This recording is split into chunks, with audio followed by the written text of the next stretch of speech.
તો નમસ્કાર મિત્રો, હું સોલંકી પ્રકાશ જનપ્રકાશ ન્યૂઝમાં તમારું સ્વાગત છે.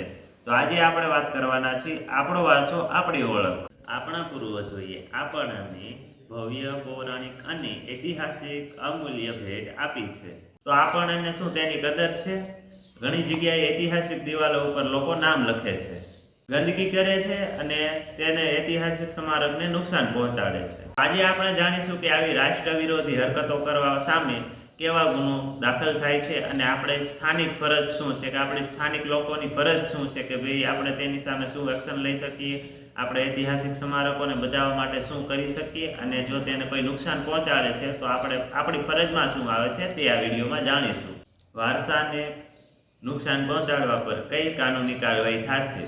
જો કોઈ વ્યક્તિ આપણા વારસાને ઐતિહાસિક સ્મારક હોય કે કોઈ પૌરાણિક જગ્યા હોય તો કે જો તેને કોઈ નુકસાન પહોંચાડે છે તો તેની સામે કાનૂની કાર્યવાહી થઈ શકે છે. પ્રાચીન સ્થળ અને પુરાતત્વીય સ્થળ અને તેને પ્રાચીન સ્મારકોને જો કોઈ નુકસાન પહોંચાડે છે તો તેને 2 વર્ષ સુધીની જેલ અને 1 લાખ રૂપિયા સુધીનો દંડ થઈ શકે છે. પુરાતત્વીય સ્થળ, ભૌગોલિક અથવા તો આપણું જે આપણે પૂર્વજોએ આપેલી છે અમૂલ્ય ભેટ, તેને કોઈ નુકસાન પહોંચાડે છે તો તેના ઉપર કાર્યવાહી શું થઈ શકે છે? તો 2 વર્ષ સુધીની જેલ અને 1 લાખ રૂપિયા સુધીનો દંડ થઈ શકે છે. આ કાનૂની જોગવાઈ છે. જાહેર મિલકત નિવારણ અધિનિયમ.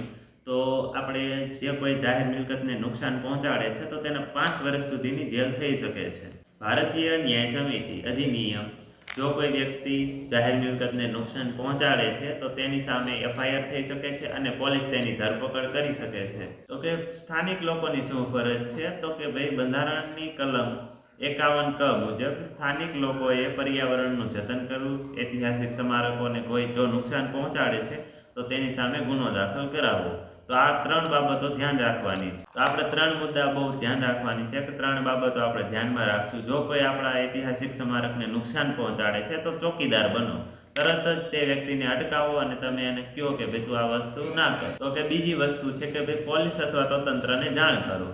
જો કોઈ પ્રાચીન સ્મારકને કોઈ નુકસાન પહોંચાડે છે તો તેની વિરુદ્ધ અવાજ ઉઠાવો, તેની ઉપર FIR કરો અને જો કોઈ વ્યક્તિ પ્રાચીન સ્મારકને નુકસાન પહોંચાડે છે, ઐતિહાસિક વસ્તુને નુકસાન પહોંચાડે છે તો પોલીસ અને તંત્રને જાણ કરો.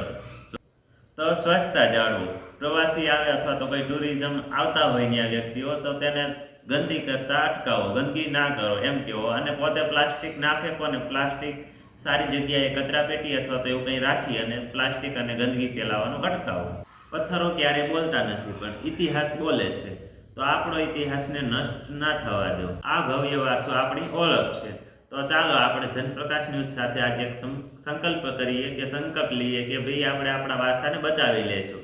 ગંદકી હોય અથવા તો કોઈ નુકસાન પહોંચાડતું હોય તો તત્કાલીન ધોરણે તંત્ર અને પોલીસને જાણ કરશું, FIR દર્જ કરાવશું અને તેની સામે કાનૂની ગુનો દાખલ કરાવશું અને કાર્યવાહી કરશું. જો તમને આ માહિતી સારી લાગી હોય તો તમે આ ચેનલને લાઇક, શેર અને સબસ્ક્રાઈબ કરો. હું સોલંકી પ્રકાશ જનપ્રકાશ ન્યૂઝની સાથે તમે જોડાઓ અને આવા નવા ઇન્ફોર્મેટિવ વિડીયો માટે અમારી ચેનલને સપોર્ટ કરો. Jai Hind, Jai Bharat. Thank you for watching Janprakash news. Janprakash news એટલે જનતાનો અવાજ, જનતામાં પ્રકાશ, જનતાને જાગૃત બનાવવાનું કામ કરે છે અને તેમાં સાચી અને સચોટ માહિતી આપવા બદલ જનપ્રકાશ ખૂબ મહેનત કરતું હોય છે. અને જનપ્રકાશ ન્યૂઝની મહેનત એવી છે કે ભાઈ લોકો જાગૃત બને, પોતાની માટે બોલી શકે અને જ્યાં અન્યાય થાય છે, ત્યાં ખરેખર જ્યાં વ્યક્તિને બોલવું છે ત્યાં બોલવો જોઈએ. તે માટે જનપ્રકાશ ન્યૂઝને સપોર્ટ કરો અને જનતાની સાથે. જનપ્રકાશ